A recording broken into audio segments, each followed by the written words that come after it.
लोग से लोग, वोट से वोट बने तब लोकतंत्र का सिस्टम। मतदाता जुड़ते जाए बने तब ऐसा नया कनेक्शन। मतदाता जंक्शन, हैशटैग मतदाता जंक्शन, मतदाता जंक्शन, हैशटैग मतदाता जंक्शन। वाह अभिषेक, बड़े स्मार्ट लग रहे हो आज, क्या चक्कर है? आजकल तो बड़े मजे चल रहे हैं राजेश। अपने मोहल्ले के अंकल इलेक्शन में खड़े हो रहे हैं। देख, अंकल ने मुझे ये लेटेस्ट वॉच दी है और प्रॉमिस किया है जितने भी यंग वोटर्स के वोट उनको दिलवाऊंगा तो उनको भी ऐसी ही बात दिलवाएंगे। हाँ हाँ, अंकल तो मुझे हीरो बोलते हैं क्योंकि मेरे इंस्टा पर बहुत फॉलोअर्स हैं। तुझे भी ले चलूं? तुम हीरो नहीं, जीरो हो बिल्कुल।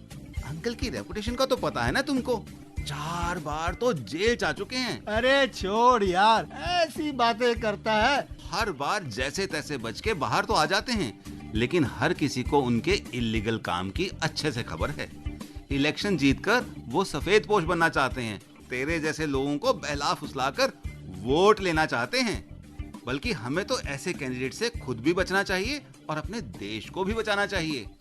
अपने इंस्टा हैंडल से ऐसे कैंडिडेट्स की पोल खोलकर और सिटीजन्स को सचेत करके। हाँ, बात तो यार तूने पते की बोली।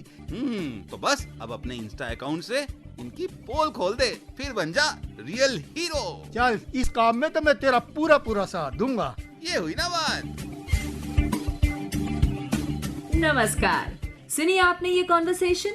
ऐसी परिस्थितियां आपके सामने भी आ सकती है और आपको क्या करना है ये हम बताते ही आ रहे हैं। एक बार फिर आप सभी का स्वागत है इस खास पेशकश मतदाता जंक्शन में। मैं हूं भारती और मेरे साथ हैं आपका दोस्त भारत।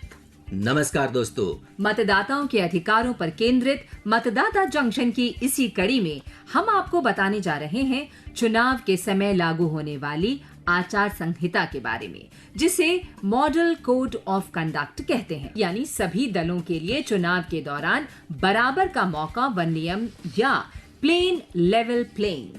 मतलब है कि निर्वाचन की घोषणा से ही देश भर के राजनीतिक दलों, उनके उम्मीदवारों के साथ साथ तमाम सरकारी कर्मचारियों के मार्गदर्शन के लिए तय की गई आदर्श आचार संहिता, ताकि लोकतंत्र मजबूत हो। और हमारे जंक्शन पर देखिए, वो आ गए हमारे अपने चुनावी चाचा। आइए आइए चाचा जी, आपका इंतजार हो रहा था। मुझे तो आना ही था तुम लोगों से मिलने। बच्चों, आप दोनों तो दिख रहे हो, लेकिन अभी तक हमारी कल्पना बिटिया नहीं आई अपने मतदाता जंक्शन पे। चाचा, आप कहें और कल्पना ना आए, ऐसे तो हालात नहीं। वो देखिए। बिल्कुल, भला ये कैसे हो सकता है? आप सबको मेरा नमस्ते। नमस्ते कल्पना। खुश रहो बिटिया। अब जब मंडली जुटी गई है तो क्यों ना बात हो जाए मतदाता फ्रेंडली। बिल्कुल।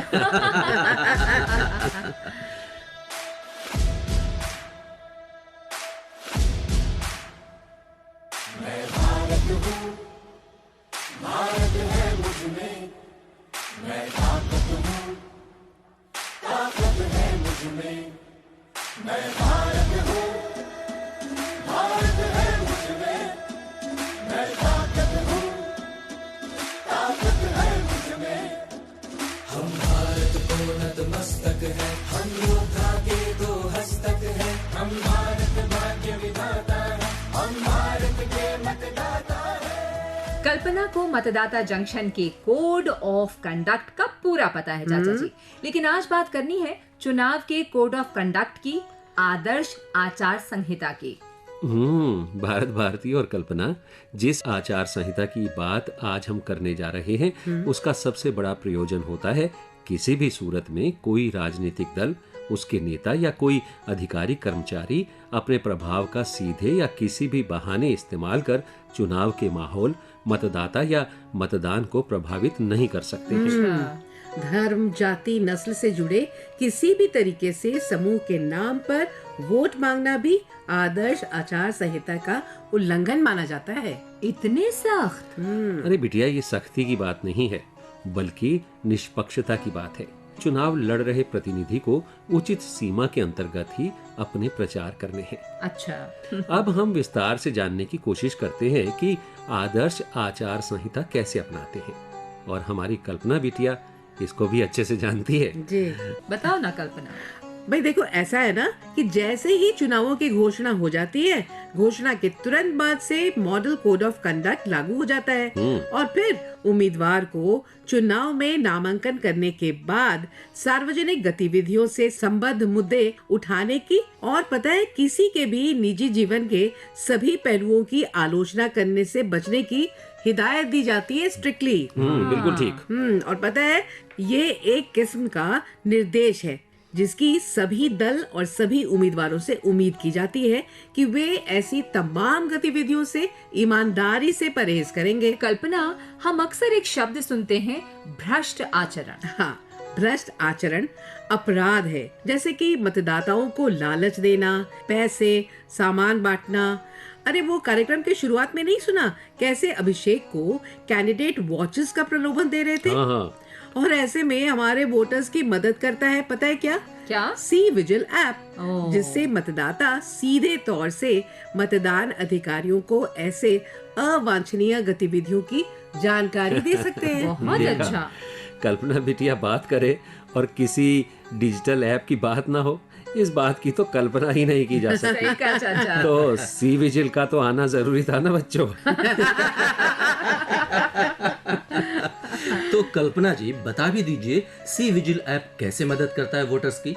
मतदाताओं को डराना, धमकाना, गिफ्ट्स देकर किसी भी कैंडिडेट को प्रमोट करना, मतदाताओं का प्रतिरूपण, मतदान समाप्त होने के निर्धारित समय के समाप्त होने वाले 48 घंटे की अवधि के दौरान सार्वजनिक सभा आयोजित करना भ्रष्ट आचरण है। अच्छा। और यदि मतदाताओं को मतदान केंद्रों तक ले जाने और वापस लाने के लिए परिवहन और वाहन उपलब्ध कराना भी, पता है, ये भी भ्रष्ट आचरण के तहत आता है। और ये सब मतदाता सी विजिल ऐप के जरिए इलेक्शन कमीशन के नोटिस में ला सकते हैं।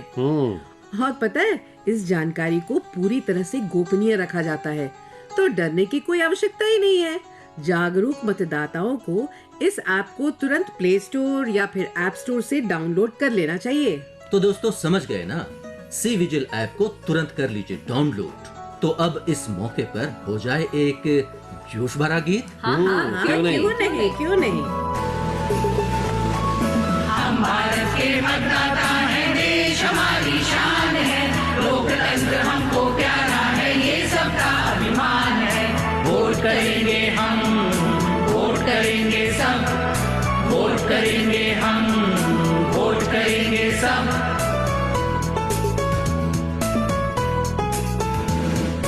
फर्ज हमारा सबसे पहला मत का मतलब जान ले, इसकी ताकत इसकी फितरत अच्छे से पहचान ले, वोट डालना हक है सबका। तो दोस्तों, मतदाता जंक्शन में आज बात हो रही है मॉडल कोड ऑफ कंडक्ट के बारे में। म्यूजिक से पहले हमने जाना कि निष्पक्ष चुनाव कराए जा सकते हैं, और कल्पना ने बताया सी विजिल ऐप के बारे में। जी कल्पना, बहुत से नागरिक इस बात से परेशान हो जाते हैं कि उनके घर की दीवारों पर पॉलिटिकल पार्टीज पोस्टर्स चिपका देती हैं। क्या किसी व्यक्ति की अनुमति के बिना उसकी जमीन, मकान और उसके मकान की दीवारों पर झंडे लगाना, बैनर लटकाना, सूचना चिपकाना, नारा लिखने की इजाजत, इसके लिए मॉडल कोड ऑफ कंडक्ट क्या कुछ नहीं कहता क्या? अरे बिल्कुल कहता है। बिना किसी की अनुमति के उनके घर की दीवारों पर पोस्टर्स लगाने का तो सवाल ही नहीं उठता। अच्छा। इसके साथ साथ चुनाव के दौरान किसी भी आयोजित सभाओं और जुलूसों में बाधा खड़ी करना या उन्हें भंग करने की कोशिश करना भी बिल्कुल गलत है। और इतना ही नहीं, किसी राजनीतिक दल के कार्यकर्ता या उसके समर्थक अन्य राजनीतिक दल द्वारा आयोजित सार्वजनिक सभा में मुंह जुबानी या फिर लिखित सवाल पूछकर या अपने दल के पर्चे बांटकर उस सभा में बाधा पहुंचाते हैं तो ये करना भी अपराध है। अच्छा। और पता है, जुलूस निकालने के भी कुछ नियम तय हैं और मतदान के दिन का आचरण तो सबसे इम्पोर्टेंट है। जुलूस से जुड़े नियम की चर्चा तो हम करेंगे, लेकिन बाद में। सबसे पहले मतदान के दिन के आचरण पर प्रकाश डालेंगे भारत चुनाव आयोग के डेप्यूटी इलेक्शन कमिश्नर अजय भादु।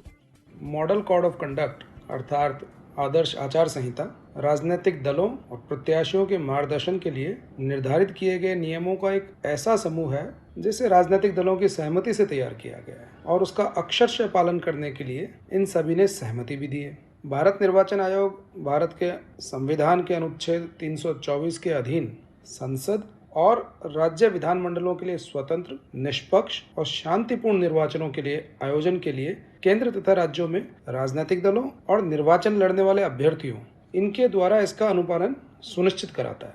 यह भी सुनिश्चित किया जाता है कि निर्वाचन के प्रयोजन के लिए शासन तंत्र का दुरुपयोग न हो। किसी भी प्रकार का निर्वाचन अपराध, कदाचार और भ्रष्ट आचरण जैसे मतदाताओं को लालच देना, धमकाना और भयभीत करना जैसी गतिविधियों को हर प्रकार से रोका जाता है। उल्लंघन के मामले में उचित उपाय भी किए जाते हैं। आदर्श आचार संहिता को निर्वाचन की घोषणा की तारीख से लागू किया जाता है और यह निर्वाचन प्रक्रिया के पूरे होने तक उस निर्वाचन क्षेत्र में लागू रहती है। कितनी अच्छी और सटीक जानकारी दी भारत चुनाव आयोग के deputy election commissioner Ajay Bhadu ji ने। चुनावी चाचा, राजनीतिक पार्टियों की भूमिका तो बहुत महत्वपूर्ण होती है, तो रूलिंग पार्टी भी अपने आचरण का पालन करती ही होगी। सत्ताधारी दल यानी रूलिंग पार्टी के आचरण बेहद संभले हुए होते हैं। मंत्री अपने सरकारी दौरों को निर्वाचन संबंधी कार्यों के साथ नहीं जोड़ सकते। सरकारी विमानों, वाहनों सहित सरकारी परिवहन, मशीनरी या कर्मचारियों का उपयोग नहीं करते। निर्वाचन सभाएं आयोजित करने के लिए मैदानों इत्यादि जैसे सार्वजनिक स्थानों और हवाई उड़ानों के लिए हेलीपैड के उपयोग पर किसी का एकाधिकार नहीं रहता। विश्राम गृहों, डाक बंगलों या अन्य सरकारी आवासों पर सत्ताधारी दल या उसके अभ्यर्थी का एकाधिकार नहीं रहता। चाचा जी, ये उम्मीदवार को अपना प्रचार करने के लिए क्या व्यवस्था की गई है? देखो बिटिया, सार्वजनिक राजकोष की लागत पर समाचार पत्रों और अन्य मीडिया में विज्ञापन प्रकाशित करने और निर्वाचन अवधि के दौरान पक्षपात पूर्ण कवरेज के लिए राजनीतिक समाचारों की सरकारी मास मीडिया का दुरुपयोग और सत्ताधारी दल की संभावनाओं को बढ़ाने की दृष्टि से उनकी उपलब्धियों के संबंध में प्रचार नहीं करते। अच्छा। और कोई खास बात चाचा जी? केंद्र या राज्य सरकार के मंत्री बतौर अभ्यर्थी या मतदाता या प्राधिकृत अभिकर्ता की हैसियत के अतिरिक्त किसी मतदान केंद्र या मतगणना के स्थान में प्रवेश नहीं करेंगे। अच्छा। मंत्री किसी भी रूप में कोई वित्तीय अनुदान या इससे संबंधित प्रतिज्ञाओं की घोषणा नहीं करते, योजनाओं का शिलान्यास नहीं करते, सड़कों के निर्माण, पेयजल की सुविधाओं के प्रावधान इत्यादि का कोई वचन नहीं देते। अच्छा। और सरकारी सार्वजनिक उपक्रमों इत्यादि में कोई तदर्थ नियुक्ति नहीं करते। तो ये थी बातें आदर्श आचार संहिता की। अब बारी है पिछली बार के सवाल और उसके जवाब की। हमारा सवाल था, ईवीएम द्वारा किस वर्ष के लोकसभा चुनाव से मतदान देने का अवसर पूरे देश में शुरू किया गया? और इसका सही जवाब है वर्ष 2004 के लोकसभा चुनाव से। देश भर से इस सवाल के ढेरों जवाब मिले हैं। सही जवाब देने वालों में लकी ड्रॉ से निकाले गए एक भाग्यशाली विजेता हैं रईस अहमद बांगड़ू, धर्मुनाह, जिला बड़गाम, जम्मू कश्मीर। आपको बहुत बहुत बधाई। और अब आज का सवाल, निर्वाचन के लिए MCC यानी आदर्श आचार संहिता किस दिन या तिथि से लागू हो जाती है? प्रश्न फिर से सुनिए। निर्वाचन के लिए MCC या मॉडल कोड ऑफ कंडक्ट या आदर्श आचार संहिता किस दिन या तिथि से लागू हो जाती है? अपना उत्तर भेज दीजिए जल्द से जल्द। हमारा व्हाट्सएप नंबर तो आपको याद ही होगा ना, 9999031950। तो अब हमारे चलने का वक्त आ गया है। तो अगले हफ्ते इसी समय हम मिलेंगे मतदाता जंक्शन पर, फिर से ढेर सारी जानकारियों के साथ। तब तक के लिए हम एक दूसरे से लेते हैं विदा। आप सभी को करते हैं नमस्कार। जब जुड़े लोग से लोग, वोट से वोट बने, तब लोकतंत्र का सिस्टम मतदाता जुड़ते जाए बने, तब ऐसा नया कनेक्शन मतदाता जंक्शन।